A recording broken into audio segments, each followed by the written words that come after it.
Hello, and thank you for being here for another yoga class. Today's class will give you kind of an option to, I want to make sure this is on, sorry. Okay, 1 second. Okay, the class will give you an option toward the end to kind of bow out and that be enough. But for some of us, we're going to work towards a headstand, Salamba Shirshasana, and ways to work on building the strength for that. So we'll kind of progress through some core strengthening, some balance poses, some shoulder openers, wrist openers, and then again, we'll kind of start cooling it back down with an option for headstand. So to begin, you can sit in your regular position with cross leg or semi-cross leg, or you can choose to sit on your heels or make enough room between your feet for a block there. And we'll just start however you'd like to get that aligned spine. Give yourself a moment to just settle into the present moment by perhaps using your breath as a point of focus, not trying to change it, just noticing.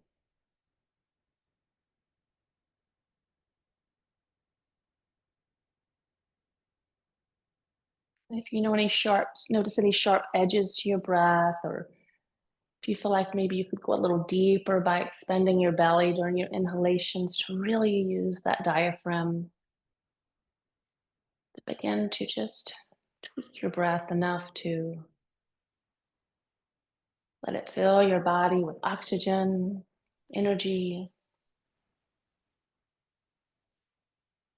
With it, each exhalation complete, emptying out.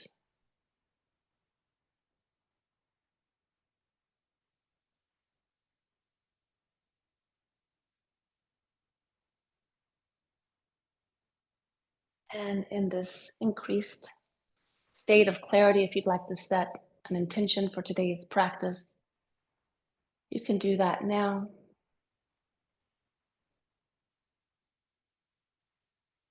And to feel your intention, you can simply bring your palms together at heart center and gently draw your chin in and down. And then bring your head back up to neutral position.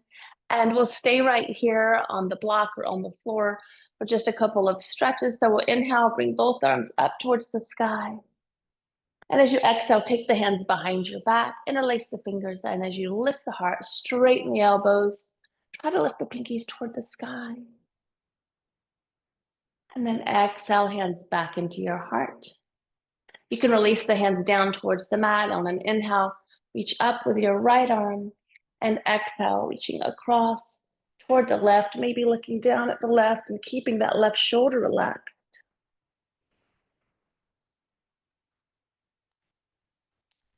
Inhale, as you come to center, the left arm can lift up, and we'll just move to the other side, trying to increase the space between your ribs, between the bottom of your rib cage and the top of your pelvis on that left side.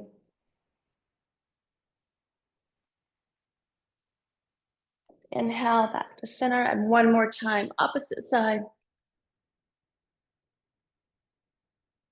And we're going to turn this into a twist, but first come back to a neutral position. And then that right arm can travel across your body, resting on the outside of your left thigh as the left arm travels back a bit, creating a bit of a twist, but keeping the shoulders down and heart open, chest open.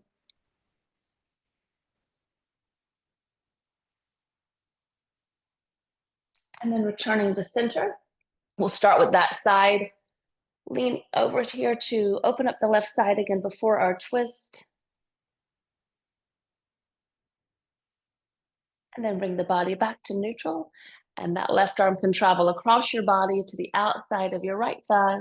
Right hand a little more behind you as you move into that gentle twist. Careful not to strain with the neck or the eyes.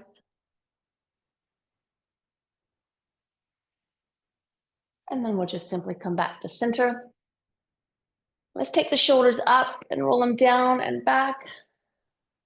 And one more time, up, down, and back. And even another one. Good. So kind of get in touch with those muscles that help to shrug your shoulders up and pull them back down. Because as we work towards some of these other movements and poses, I want you to be able to control that. And sometimes when we're in a slight inversion, that sensation, it seems a little, for whatever reason, a little more difficult to access. It's kind of getting some muscle memory here as you do it in this position. And then if you're sitting on a block, you can move that out of the way and come into your hands and knees position, or I'm gonna have you do something similar. So rather than a cat-cow, all I want you to do is think about pressing your shoulder blades up towards the sky. So almost like you're trying to lengthen your arms, and then allow the chest to sink. I'm doing a little exaggerated. You don't have to go that fast, but just to show you the difference. So I'm really just pressing my upper back away from the floor. And then as I exhale, I'm allowing my chest to sink back down. I'm kind of going up and down a few times, recruiting those muscles of my upper back, some of the shoulder muscles. Okay, awesome. We're gonna feel that similarly as we do some core warm-up and exercise. So I'll have you take your forearms to the mat. And as you do that, check that your shoulders are either a little behind or directly over your elbows, and that the forearms are parallel to each other. Fingers are spread, so you can feel each fingertip in your mat. You can start to walk the knees back. You're kind of in a forearm, somewhat of a modified plank. Make sure that hips, you're not too high, but your abs are engaged to lengthen the tailbone towards your knee creases. And just see what that feels like as you press firmly through the forearms, through the fingertips. Maybe lift one knee up, tap it down, lift the other knee up, tap it down, and really keeping that core engaged. So I want you to avoid thinking through the low back. You could lift both knees up, press back through your heels, and again, checking that alignment, that you don't want your shoulders way out over the elbows like that. Gazes at the floor, even here, trying to keep shoulders away from ears. Maybe even try a little bit of that lift and relax in this position. And I know this is a lot of work on all of the body, great core strengthener. But we're gonna take the knees down and let's move into puppy dog. So you can walk the knees in a little bit under the hips, take the arms a little wider than shoulders if you'd like to, and just slowly sink your chin down towards the mat. Maybe inhale, come away, and exhale, sink the chin back down, opening up through the shoulders, the lats. Bring your chin away. Take the hands in back to shoulder distance apart. We're going to come back to our forearms. And this time we're going to move towards kind of a dolphin pose. So it's like a downward facing dog, but we're on forearms. You know your body, so come down and rest as you need. But we're going to see if we can lift both knees up. And maybe that's enough. So feet are hip width apart. It's okay to bend the knees, but think about shifting your chest back towards the back edge of your mat.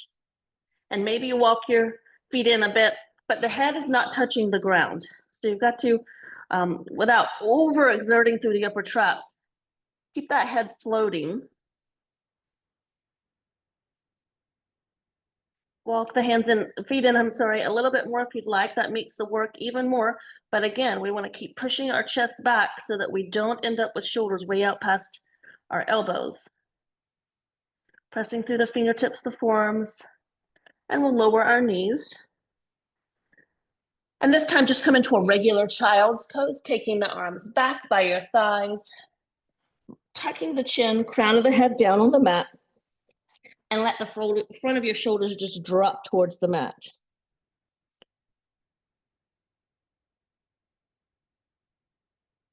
You may even enjoy taking the fingertips to each other, interlace the fingers, and lifting the arms off of your body as if you're trying to bring the hands towards the front of your mat beyond your head for a moment, getting that nice shoulder stretch there. And then once more, releasing the hands back down and then bringing them out in front of you. Come to hands and knees. Go into a regular modified downward facing dog by tucking the toes under, engaging the core before you even lift the knees. And then as you do, shift your hips up and back. And just play with your downward dog here for a moment. Any movement you'd like, do the knees, the ankles, maybe wag the tail or spin the feet to one side for a side body stretch and spin around to the other side. And then back to center if you were doing that. In your downward facing dog for one more full round of breath. Exhale all of the air out. And then we'll start walking the feet forward towards the hands, keeping the feet hip width apart, knees softly bent, and just release into a gentle forward fold where everything is relaxed and heavy. Feel free to hold the opposite elbow. Just sway a little bit, wiggling the toes, noticing the 4 points of contact under each foot. And then with that stable base, release the fingertips. Drop the hips down so you can engage the core, both front side and back side, and maybe even open the arms to give you a little bit more power as you come all the way up to standing. Bringing the palms together overhead, and then to heart center. Take a moment there just to let your body adjust to the standing position, reconnect with your breath and your intention.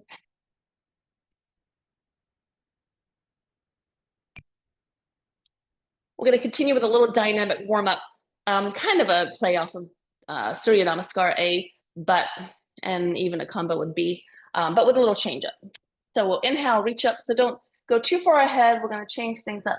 Hands are above your head. Exhale, safely fold forward, chin towards the shins. On your inhale, come into that halfway lift wherever the hands need to be.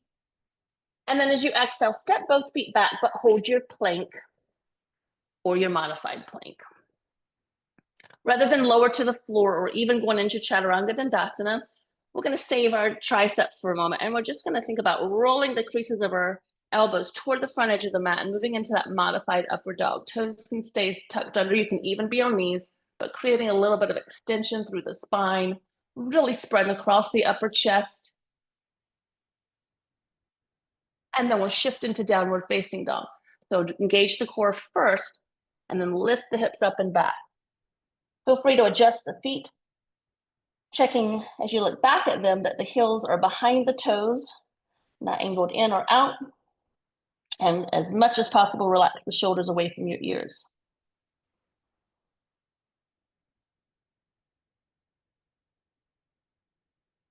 Whether you're on hands and knees or you're in regular downward facing dog, we're going to bring the right foot forward between the hands. So lift it up behind you if you'd like. And then exhale, engage that core muscle to bring it up between the hands. Come up onto your fingertips from there. So your hands are on each side of that right foot. And we're just going to do a little dynamic warm up for our hamstrings.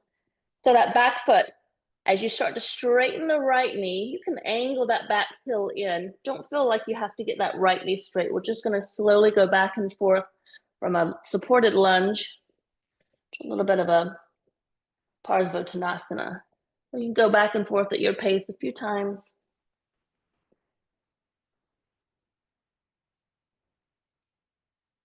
And then come back into that lunge. And we're going to bring our right foot back to downward facing dog. We'll do the same thing on the other side. I'm really struggling with words today. You can lift the left leg up first if you'd like, and then use the core to draw the knee in and place the foot forward between the hands. You can come up to your fingertips. You can even use blocks. And once more, we're just going to kind of dynamically stretch that right hamstring.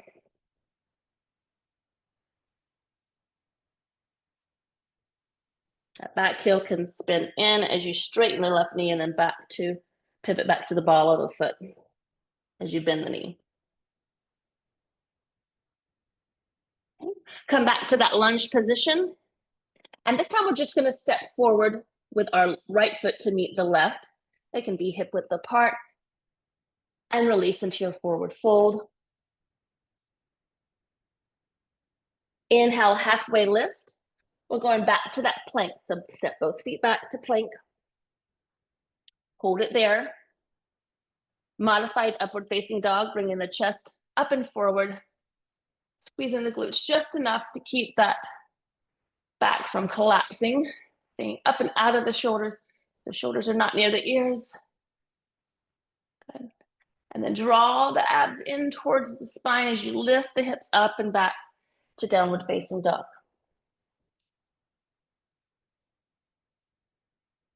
On your inhale, lift that right leg up, and exhale, bring it all the way forward between the hands.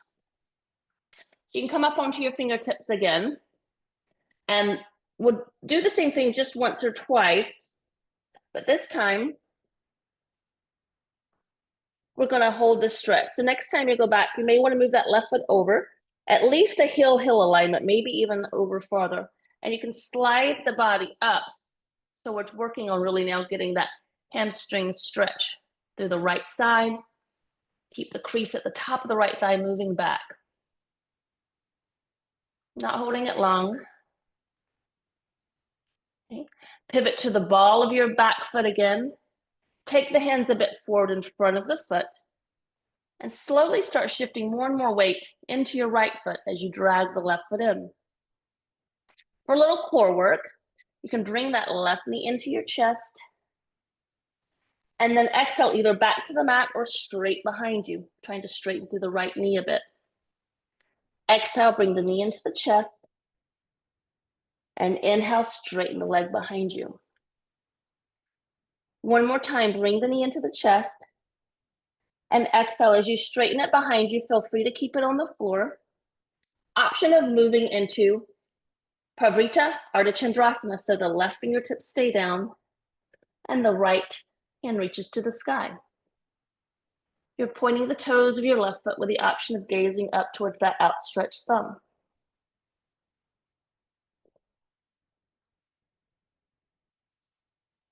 And then in all cases, both hands will be down. We'll bend into the right knee and step back into that lunge. Hands can go flat as you move back to downward facing dog,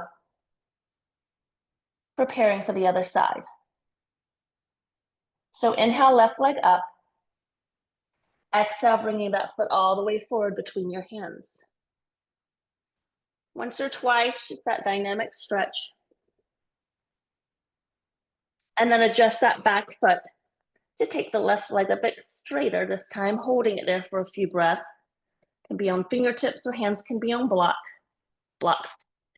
And again, driving that left hip back, lengthening through your spine.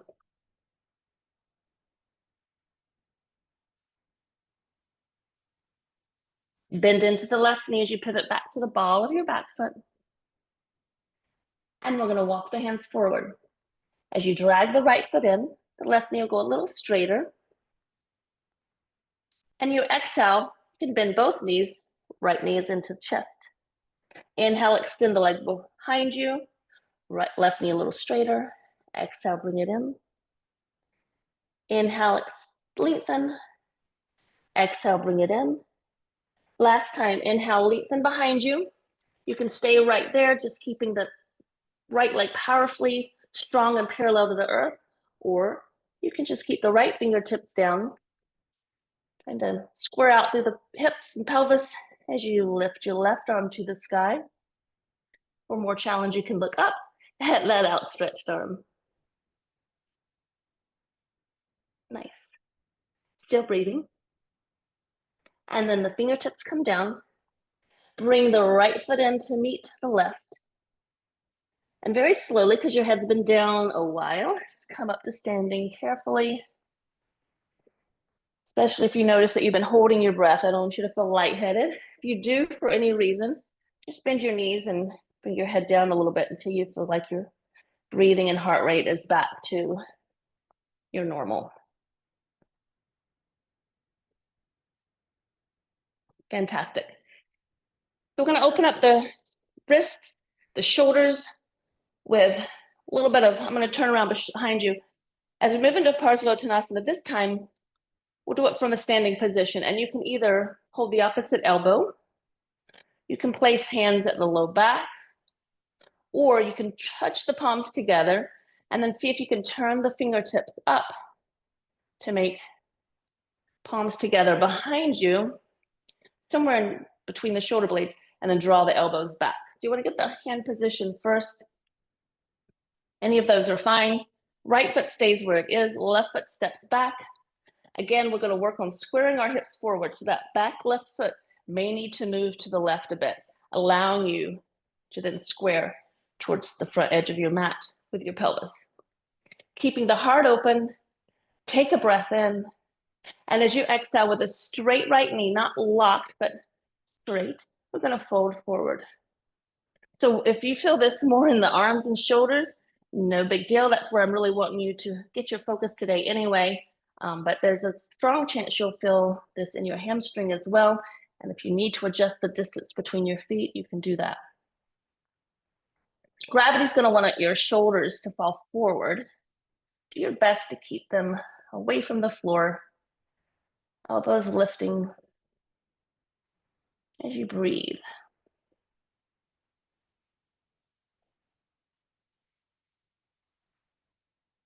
Squeeze the shoulder blades together. Use your core muscles to come all the way up to standing. I'm going to encourage you to keep the hands right where they are as you step forward with your left foot and then back with the right. Make any foot adjustments that you need to allow the hips to square forward. Squeeze the thigh muscles to keep the knees straight, and as you exhale, you're going to fold forward over that straight left leg. Trying to line your sternum up with your leg.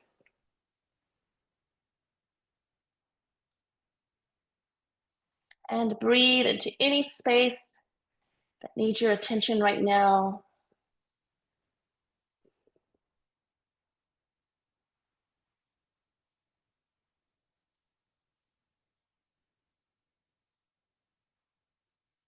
And then use your core muscles to inhale, come all the way up to standing.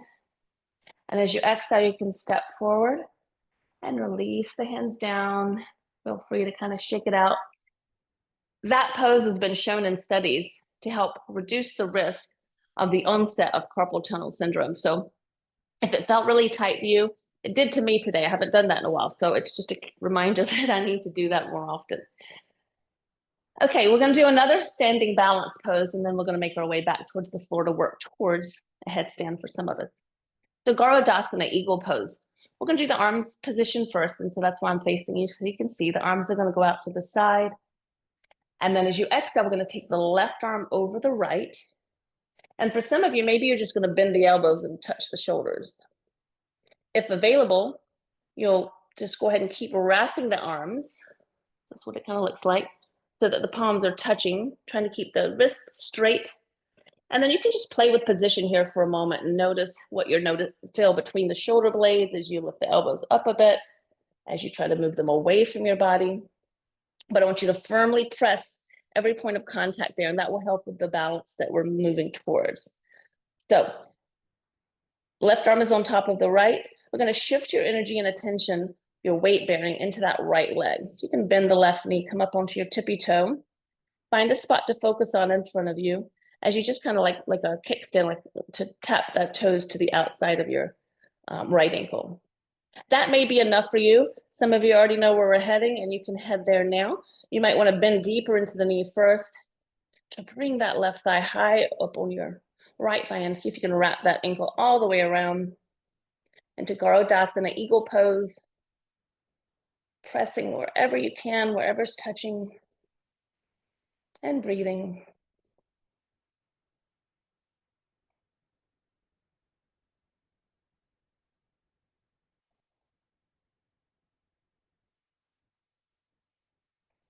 And to come out of it, you can unwrap the feet and then bring the arms out, maybe overhead.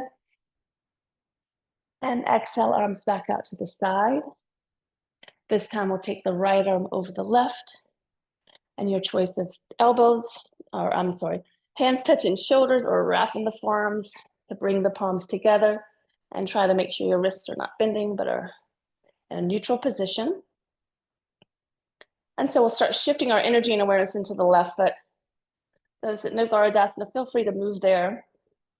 Otherwise, you can follow along with me, maybe just doing the little kickstand position and staying with it there to get the benefits, or going a little deeper in the knee bend, right leg high on the left thigh as you wrap it around, focusing on a spot and breathing.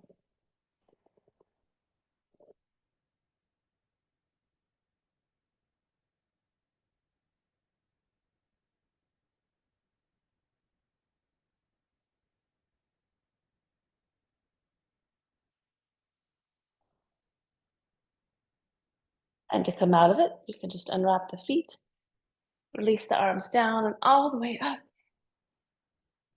And exhale, hands to heart center.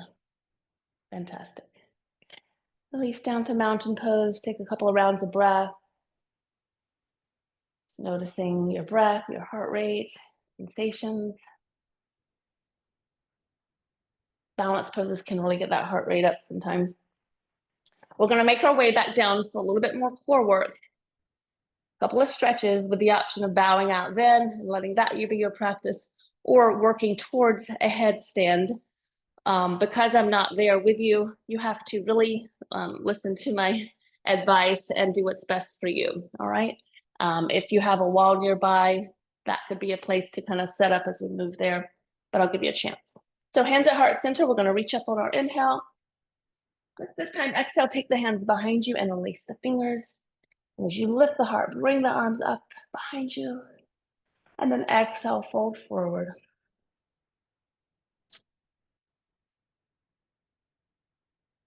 As you inhale, release the fingertips to the floor or your shins for a halfway lift. And then exhale, we'll step both feet back to a plank. Lower the knees and come back to forearms. This time from forearms, I'm going to turn towards you for a moment. I'm going to have you bring just to check distance, it should be about shoulder width apart. Fingertips may come to the outer edges of your elbows. This isn't exact science, so you'll have to kind of adjust to see what feels right. And then you're going to lightly interlace the fingers so that you have some opening, kind of making a semicircle with your hands. I'm going to do what we did earlier, kind of a dolphin pose with our hands like this. So knees can come up, head stays off the floor, and you can walk the feet in to make it a little bit more challenging. You can even just do this from plank. And they kind of say that to do a safe headstand, you need to be able to hold this position for about a minute. So it's great core work, great building strength for the upper body as well.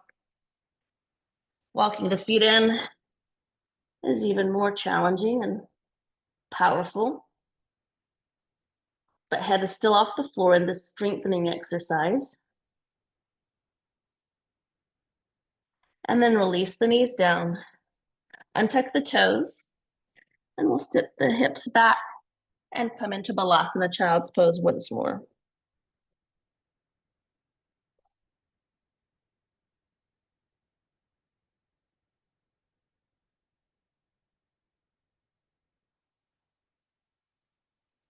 Bring the hands out in front. Come to hands and knees. We're going to do a stretch for a chest opener, which will be our final pose before we move towards headstand. Coming all the way down to your stomach. You're going to make a cactus arm with your left. So the bicep is on the mat, elbow straight out from the shoulder, palm is down on the floor. My other hand is near my right shoulder.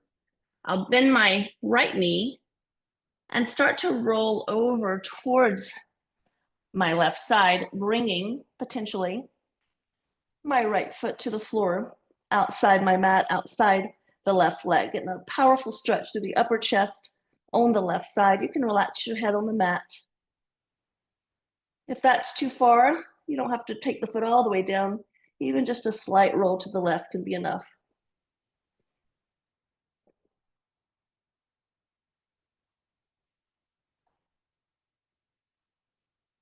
And we'll come back to center and switch sides. So you'll make a cactus arm with your right. Allow that inner upper arm to rest on the mat, your chest to come down. This time your left knee will bend and your left hand's on the mat for support.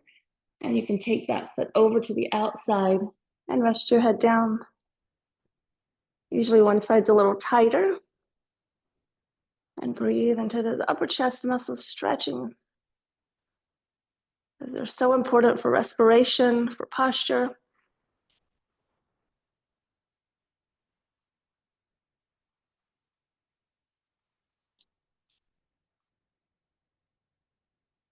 And then to come out of it, just come back to forward. And we'll press through the hands, lifting ourselves up to hands and knees. Walk the heels and knees in. And come back to sit on your heels or a block for taking a moment. So listen to your body. If this is where you need to stop, thank you for being here. And I'll post the replay, of course, later in case you want to try the next part. For those that want to continue towards headstand, the key with headstand is that very little weight on the head. Most of the work that we're going to do in this version is through the forearms, the outside of our hands, and that's where we're doing the work. So a lot of shoulder work. If you feel like there's compression on your head, come out of it. It's not worth it. I don't want you to feel compression in the neck or shoulder pain later. If you are brand new to headstand, I'm not there with you again, so you may want someone with you. You can watch first or have a wall behind you so that you don't mistakenly tumble all the way over. So I'll kind of show you where we're heading. We're going to bring our forearms down like we did before and make that interlaced but open place. And that's where the back of the head will be. Again, it's similar to what we did before, but this time there is contact on the floor with the head, but most of the work, you want to really feel those forearms. So when we were doing those shoulder lifts earlier, I want you to feel how powerful you can press through the forearms as you lift the knees up. You can walk the feet in and sometimes just working on getting comfortable with one foot off and then the other. You can always come down and take a break as until you're ready to continue.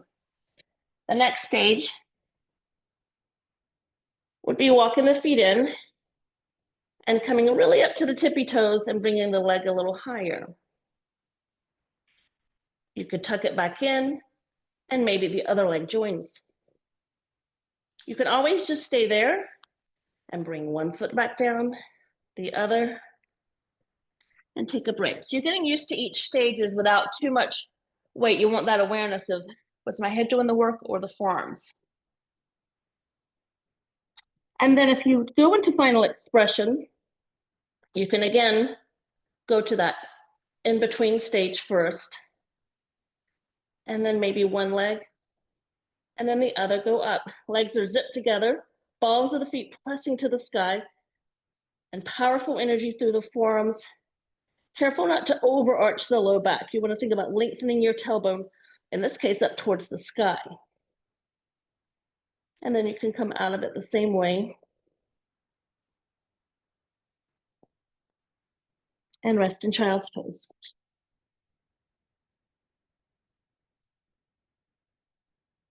So feel free to play with this. I'll show one more option for going into headstand, and that's just a little bit more of a core, demanding a little bit more of your core. And that's going up with straight legs together.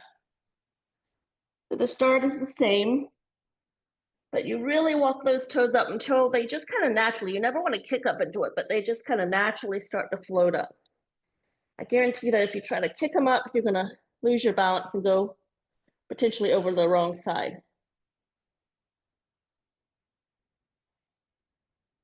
Make sure you're breathing. This is a really wonderful way to reverse the effects of gravity.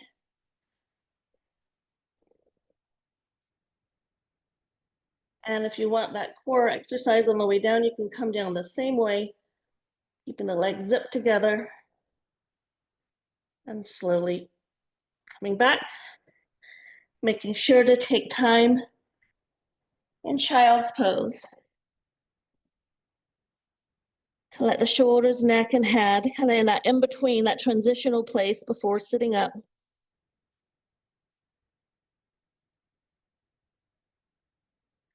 After about 5 breaths in Balasana, you can slowly roll back up to sit on your heels.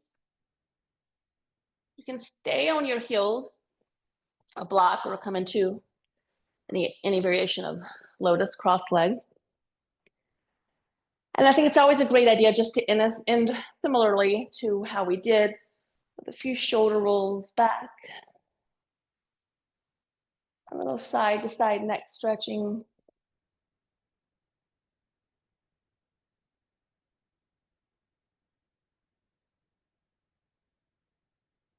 And maybe even the hands behind, drawing the shoulders up. Drawing the shoulders back and down, lifting the hands up. Problems with words today. And then hands back to flat. Feel free to continue practicing on your headstand. It is a powerful pose, but needs to be done safely and correctly. And please feel free to reach out with any questions and an email directly to me or via an announcement that you can respond to an announcement as well. All right. Thanks everybody for joining me. Please, if you have time for Shavasana, it's an excellent time for meditation or Shavasana here.